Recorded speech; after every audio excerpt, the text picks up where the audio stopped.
नमोस्तु महाराज जी। मेरा प्रश्न ये है कि दिवाली का जैन धर्म में क्या महत्व है और भगवान महावीर के मोक्ष के प्रति प्राप्ति का दिवाली से क्या संबंध है? देखिए, दीपावली भारत का एक बड़ा महत्वपूर्ण पर्व है। ये एक लोक पर्व भी है और एक धार्मिक पर्व भी है। लोक पर्व तो इस अर्थ में है कि रामचंद्र जी संपूर्ण भारतवासियों के हृदय सम्राट रहे, मर्यादा पुरुषोत्तम रहे और उन्होंने लंका पर विजय प्राप्त करके जब पहली बार अयोध्या आए तो पूरे देश के अंदर हर्ष की लहर उत्पन्न हो गई और लोगों ने उस दिन दीपावली मनाई। तो जैन भी उसमें सम्मिलित रहे, क्योंकि जैन परंपरा में भी श्री राम का बहुत महत्वपूर्ण स्थान है। जैन परंपरा में रामचंद्र जी को 8वें बलभद्र के रूप में माना जाता है और उनको मांगी तुंगी से निर्वाण उपलब्धि के रूप में, मोक्ष पुरुष के रूप में माना जाता है। तो रामचंद्र जी हमारे सलाका पुरुष हुए, मोक्षगामी महापुरुष हुए, जिन्हें मांगी तुंगी के शिखर से निर्वाण की उपलब्धि हुई। तो रामचंद्र जी संपूर्ण भारत के हृदय सम्राट रहे और उनके भारत आगमन वापस अयोध्या आगमन पर सबने हर्ष मनाया। तो जैनी कैसे पीछे रहते? जैनियों ने भी उसी उमंग और उल्लास के साथ हर्ष मनाया जैसे आम लोग मनाए। इसलिए मैं दीपावली को एक लोक पर्व के रूप में देखता हूँ और जैनों को इसे ऐसे ही लोक पर्व के रूप में पूर्ण उत्साह के साथ मनाना चाहिए। प्रकाश पर्व करते हैं और फिर दीपावली के साथ बहुत सारी कथाएं जुड़ी, लक्ष्मी गणेश के परिणय की बात जुड़ी। जैन धर्म के अनुसार ये कैसे सुसंगत होती, वो बात भी मैं आप सबसे करना चाहूँगा।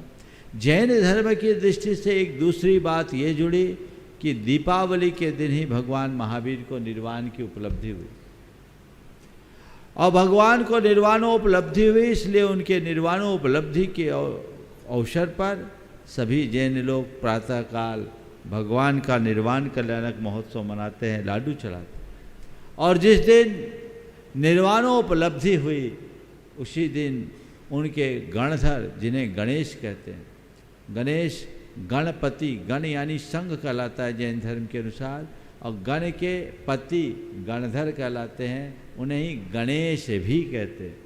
वो बुद्धि के देवता कहलाते हैं। गणेश को बुद्धि के देवता के रूप में जाना जाता है। और जैन धर्म में तीर्थंकरों के जो गणधर होते हैं वो बुद्धि आदि समस्त रिद्धियों के अधिपति होते हैं। इसलिए हम जैन धर्म में गणधर को ही गणेश, गणपति, गणनायक, विनायक और गणधर के रूप में जानते हैं, बुद्धि के देवता के रूप में जानते हैं। उस बुद्धि के देवता को उसी दिन शाम को केवल ज्ञान रूपी लक्ष्मी की प्राप्ति हुई। तो गणेश का लक्ष्मी के साथ सुयोग बना। इसलिए आज दीपावली में आप लोगों के यहाँ लक्ष्मी की पूजा की जाती है, गणेश की पूजा की जाती है। जैन धर्म में ऐसे किसी मूर्त लक्ष्मी और गणेश की मान्यता नहीं है, लेकिन गणधर गणेश, गौतम गणधर रूप गणेश की और उन्हें प्राप्त ज्ञान लक्ष्मी की आराधना की जाती है। और इसीलिए घर में दीप जलाया जाता है। शाम के समय में जैसे और लोग जलाते हैं वैसे दीप जलाते हैं। 64 रिद्धि के प्रतीक 16 दीपक में 4-4 बाती, 16 कारण भावना के प्रतीक 16 दीपक और प्रत्येक दीपक में 4-4 बाती लगाते हैं जो 64 रिद्धियों के द्योतक होते हैं और उसे उस तरीके से करते हैं। तो जो धार्मिक मान्यताएं हैं उन्हें धार्मिक तरीके से हमें अपनाना चाहिए और जो लोक मान्यता है उसे हमें लोक मान्यता के अनुसार करना चाहिए। ये बात कहना कि जैनियों का दीपावली से कोई संबंध नहीं है, गलत बात है। जैनियों का दीपावली से वही संबंध है जो आम जन का है, क्योंकि दीपावली भगवान महावीर के पहले भी मनाई जाती रही है और रामचंद्र जी बहुत पहले हुए, वो मुनि सुब्रतनाथ भगवान के काल में हुए। तब से मनाया गया है और जैनियों ने उसे बहुत उत्साह के साथ मनाया। तो दीपावली मनाइए, खूब उत्साह के साथ मनाइए। पर आपने प्रसंग छेड़ा है तो मैं कुछ सलाह भी दूंगा। दीपावली में आप लोग साफ सफाई करते हैं और चीज़ें करते हैं, वो अपनी कहानियाँ हैं, लेकिन दीपावली में किसी भी प्रकार का व्यसन न करें। बहुत सारे लोग जुआ खेलते हैं, ये पाप है, ये दुर्गति का कारण है, पतन का है, तो इससे बचना चाहिए। इसी तरह आतिशबाजी, बम फटाके का प्रयोग बिल्कुल नहीं करना चाहिए। ये पूरे के पूरे प्रकृति की सेहत के विरुद्ध है, पर्यावरण के खिलाफ है। इससे अनेक प्राणियों को घात पहुंचता है। कितने पक्षी अकाल मौत के कारण बन जाते हैं, कई के तो गर्भपात भी हो जाते हैं और कईयों ने अपनी आंखें भी खो दी। ये हिंसा के अट्ठास से आनंद मनाना कतई उचित नहीं है। हमारे देश में दीप जलाना, प्रकाश फैलाना तो मान्य है, क्योंकि हम तमसोमा ज्योतिर्गमय की संस्कृति का अनुसरण करते हैं। हम प्रकाश फैलाएं लेकिन अट्ठास न करें। ये बम फटाका, बारूद, इस तरह का विस्तार कतई उचित नहीं है। इस पर लोगों को सोचना चाहिए।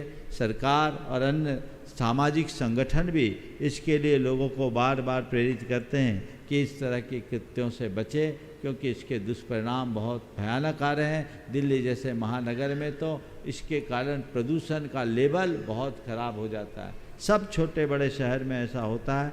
तो आतिशबाजी से बचना चाहिए। आतिशबाजी का क्या आनंद मुझे समझ में नहीं आता। मुझे तो लगता है लोग अपने रुपयों को जलाकर खुश हो रहे हैं, पैसे जला रहे हैं। इसकी ज़रूरत क्या है? आतिशबाजी करने की जगह आप दीपावली मनाना चाहते हो तो मैं आपको सलाह देता हूँ, दीपावली के दिन शाम को घर से निकलो, अपनी गाड़ी में अपने बच्चों को रखो, मिठाइयों के कुछ डब्बे अपने साथ रखो, स्लम एरिया में चले जाओ, कुछ दीप अपने साथ रखो, उस घर चले जाओ जिस घर में दिया न जला हो, उस घर चले जाओ जिस घर में मिठाई ना आया हो, और उस घर में जाकर अपने हाथ से दीप जलाओ, उनके बच्चों को मिठाइयाँ खिलाओ। फिर देखो तुम्हारी दीपावली कितनी उत्तम दीपावली हो। वो सांस्कृतिक तरीके से मनाइए, आप प्रकाश फैलाइए, आनंद मनाइए कदाचित, लेकिन ऐसे कार्यों से नहीं जिससे प्रदूषण फैलते हो। और बहुत बहुत उपाय है, साज सज्जा करिए, इको फ्रेंडली व्यवस्थाएं कीजिए, लेकिन जिससे किसी भी प्रकार की हिंसा होती हो, प्रदूषण फैलता हो, उनसे बचिए।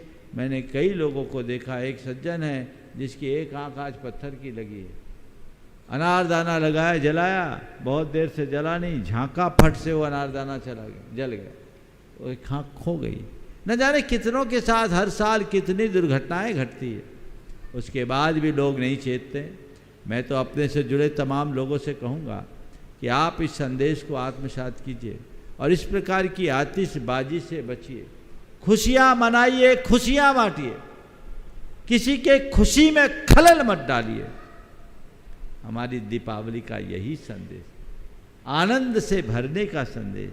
कोई भी प्राणी अगर किसी भी कारण से परेशान हो, पीड़ित हो, तो हिंसा है। हमारी दीपावली अहिंसा की ज्योत जलाने वाली दीपावली है, हिंसा का कृत्य करने वाली नहीं। तो उसी तरीके से सभी दीपावली मनाएं तो एक अच्छा संदेश सभी को जाएगा।